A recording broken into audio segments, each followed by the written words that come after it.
So you know the script. You can just go. Hi, my name is Ian Burdick. I am currently a postdoctoral fellow at PHSR at the University of Maryland School of Pharmacy, and I hope to obtain a future position in academia and doing academic research and teaching in a similar environment. Oh, in a similar, okay, sorry.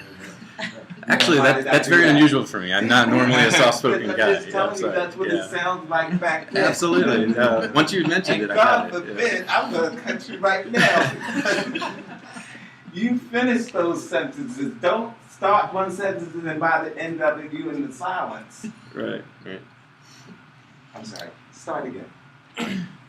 Hello, my name is Ian Brunick. I'm a postdoctoral fellow here at PHSR, the University of Maryland School of Pharmacy. My future goal is to obtain an academic position in which I participate in impactful research as well as gain in teaching. You are rushing. I want you to take your time and articulate your words. I want you to look at people around the room as you're speaking. We're going to get this one right, even if it's just a good morning. Thanks. Okay, my name is Ian Brunick. No! We want power and authority. Hello? Hi. My name is Marvin Mack. Come on now, you can do it. Go. Hello, my name is Ian Brunick. I'm a postdoctoral fellow at the University of Maryland School of Pharmacy. My goal in the near future is to obtain a research position as well as a teaching position in, I've done it so many times that I forget. To obtain a research and a teaching position in an academic environment similar to the one I've been in for the past 2.5 years. So, are there any questions that you'd like to ask me? What can you bring to our organization? I've had a broad experience in in multidisciplinary research. What can you bring to the organization? As soon as I gain a position at your organization, I feel that I will be able to immediately contribute to the ongoing grants as well as to future. I don't feel like you answered the question. Tell me what you're bringing. What are you bringing to the organization? What skill sets? My skill set is a broad understanding of the methodological approaches in both clinical and observational research that could impact public health as well as in the studies on the clinical environment. If I asked your place of work, what would they say are your 3 major challenges?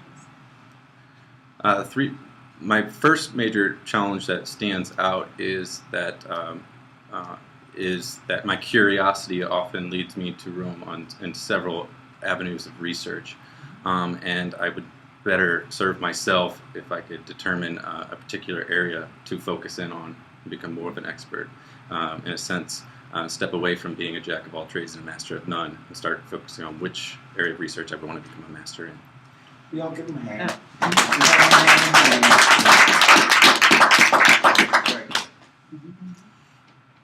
What is it that you will be known for nationally that you will use as justification for why you should be promoted to associate professor?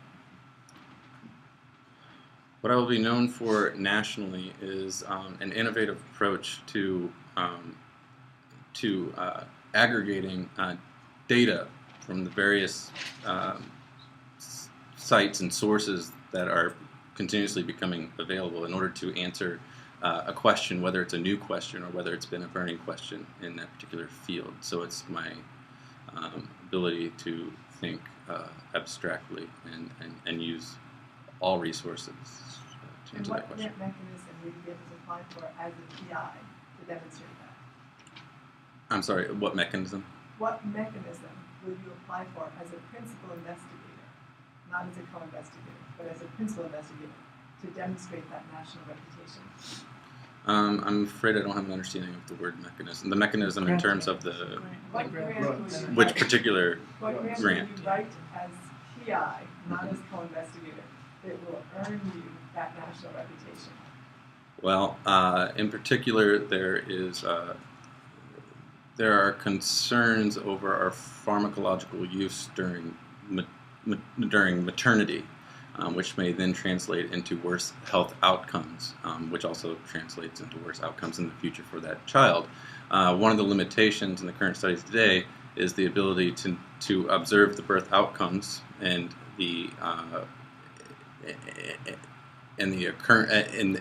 total treatment and maternal experience that the mother had, as well as the longitudinal utilization of medical resources. And I think that by working diligently to contact the appropriate sources, that we could combine Medicaid data or claims data with government-issued birth records to really identify that problem. So that's a specific instance where I could apply for a grant to explore, particularly the use of antibiotics by mothers and how that translates into eclampsia or various other birth complications. And that is an important question to answer today because it has a lot of... First, I'm exhausted. Yeah.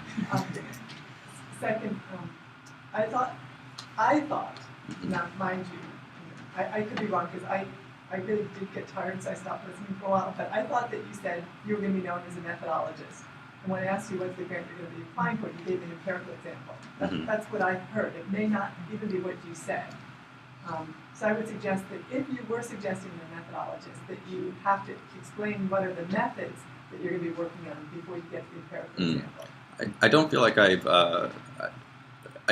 didn't intend to imply that I'm a methodologist, although I certainly have a broad scope of skills to bring in knowledge of the current methods that are applied. I said that I meant to imply that my skill set is bringing in is the aggregation of data from various sources that have yet to be tapped in order to apply those methods and answer particular questions. And that opportunity is going to grow along with big data and the technology that we have. Yeah, just quick feedback on that. I still don't like that answer. It sounds like a biostatistician's answer, and if you're on an academic market, that's the 5% person. So make sure you have the 25% PI answer too. Yeah, what I took away from this experience right now is I need to learn about the mechanisms on a grant. Right now, I'm not familiar with the specific ones to be able to speak to that. If you can say there's a current PFA out that's out for 3 years, it's every December, and I'm going after this one. And that's the perfect answer. And I've heard it during some of these interviews. I want to know that a person is already identified, and not like, well, do you guys have anything that your university help us identify sources of funding? Right. That's called the internet. You might look into it. To date I've been more opportunistic than really looking forward, and that's one of those things that I'm aware of, but I still haven't taken the time, unfortunately, because through fault of my own and not time managing well. But I do need to learn about those things so I can speak to them in an interview. So I want to leave it before we go. You can come around to the next question. No, sorry. I want to make sure that you're consciously aware of you must work on your presentation and communication skills every day. That's number one. I don't know what's going on with this. Always you better correct it. And you will see what I'm talking about once you see the tape. Oh, I'm very aware that I do it. I mumble. My wife doesn't let me forget every day. And I really don't mean to mock you in any way, shape, or form, but I want you to be very consciously aware of it because it can mess you up when you're communicating with other people. And the other thing is, you really don't have to get this straight. When you you're still, and you have a pleasant smile on your face, you tend to keep going to travel different places, and just be consciously aware of those things. But I think you could really have the potential to be a great speaker, and please shorten your content. Shorten your content. When people ask you a question, don't give them a dissertation. Give them the basics. Thank you.